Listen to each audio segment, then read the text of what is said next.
8 note away minor 6. So a minor 6, when we looked at the major scale, we had a major 6. When we looked at the Dorian, we had a minor 6. So we've basically, no, we didn't have, because the Dorian has a major 6. So we haven't seen a minor 6 yet, noting that the 6th is an even note. So when I do a chord construction, we skip it, because it's going to be 1, 3, 5, and then 7. And then the 9 is equivalent to the 2. The 11 is equivalent to the 4.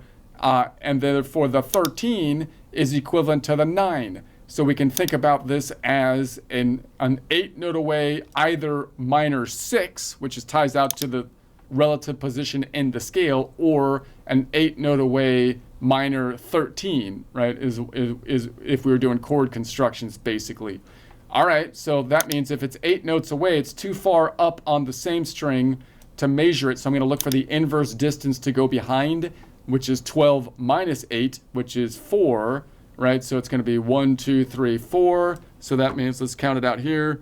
1, 2, 3, 4. So if I go from this C to this E, that's a 4 note away, which you can call a distance of a major third. The inverses are always going to be the inverse of major or minor, basically. So that's a 4 note away major third. Therefore, from E to C is an 8 note away minor 6, because if I go around a circle 4 steps, then I could have gone the other way, which would be 8 steps, because the whole circle has 12 steps to get around it.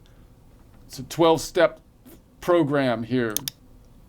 I'm working on my 12 steps, okay? Leave me alone. I'm trying to do my steps. Okay, we'll go up one. we'll go up one and say, let's go to this one here.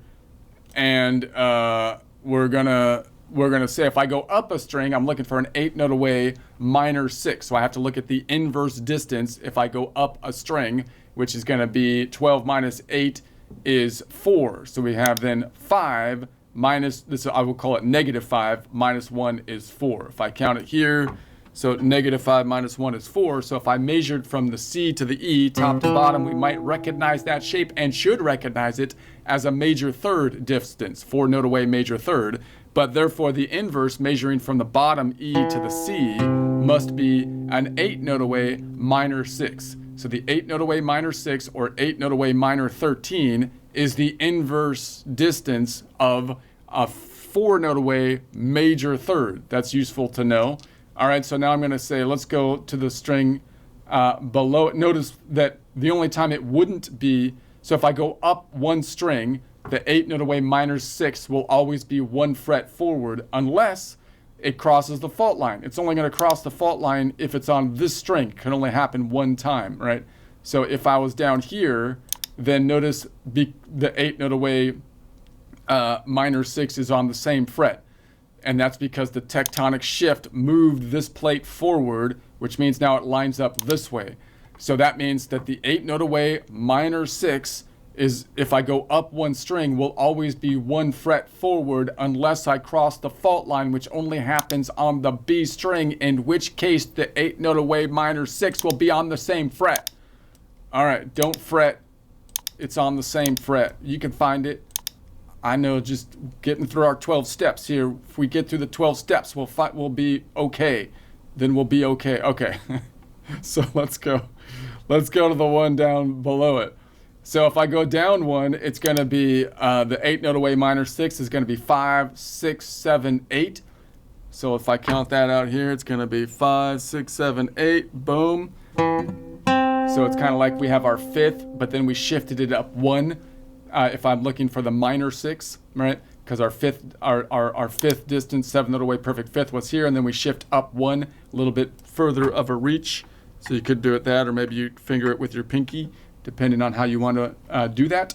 And so that means that if I go down one string, the 8 note away minor 6 will always be 1, 2, 3 frets forward unless we cross the fault line, which only happens in one place. That would be here, in which case the tectonic shift, because we're moving forward, would shift it out one, be a further distance.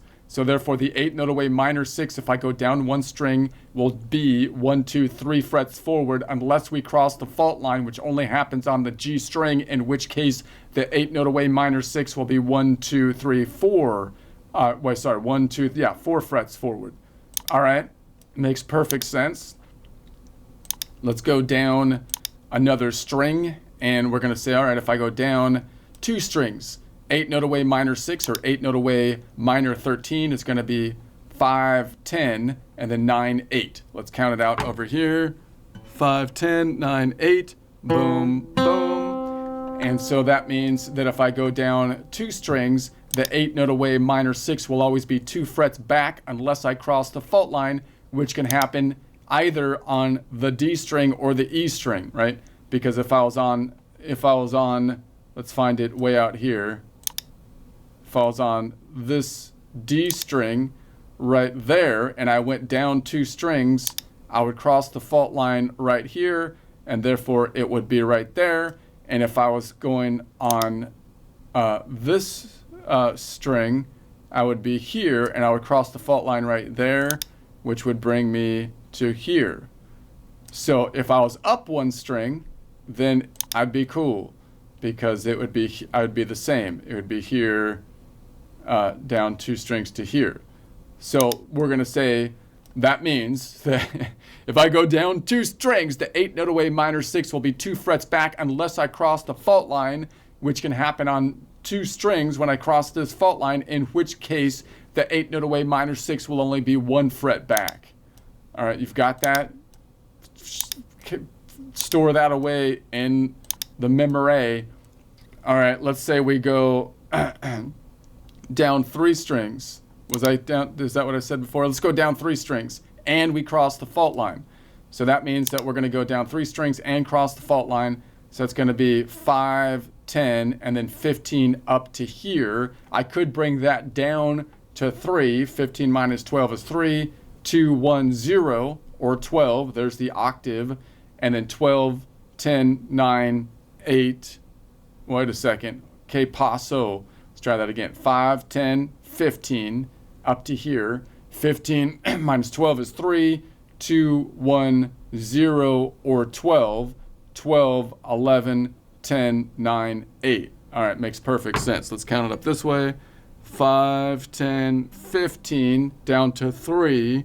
3, 2, 1, 0. There's the octave, or 12. 12, 10, 9, 12. Wait a sec. And then let me do it again. 5, 10, 15, 3, 2, 1, 0. Octave, 12, 12, 11, 10, 9, 8. So I could go this way. That's out of reach, basically. But we can see it's because it's 1, 2, 3, 4, 5, 6 frets back. Maximum distance, that means it's going to be 6 frets forward. That's the one that's just out of reach on either side we reach, typically. So that's going to be that one. And so we say if I go up 3 strings and cross the fault line, the 8 note away minor 6 will be 6 frets away. And I will cross the fault line every time I go down 3 strings, unless I was on the top string, in which case if I go down 3 strings I would be here, and so that would be going back to here. So that's going to be 1, 2, 3, 4, 5, 6, 7 back. So it would actually be better to go the other way, right? To go up, which would be 5 forward. All right, I won't spend a lot of time on that one because that's the maximum distance one. Let's go down one more. We're running long on time. So let's go right to this one. So if I go down 4 strings, I can count it out 2 ways. I could say, well, it's going to be 5, 10, 15. 15 minus 12 is 3, plus another 5 is 8 right there. Or I could say, let me count the one up top. If I'm looking for an 8 note away minor 6, I look for the inverse distance. 12 minus 8 is 4. So I could say this is 5, 4, and therefore there's the same C on the top and bottom string. If I go down 4, let's count it out over here. So I go 5, 10, 15. 15 minus 12 is 3 plus another 5 is 8. So boom, boom. So if I go down 4 strings, the 5 note away, this 8 note away majors or minor 6, or 8 note away minor 13 is going to be 1 fret forward always, because I can't go down 4 strings without crossing the fault line, because if I was up here, I'd still have to cross the fault line, which is between these two. Okay.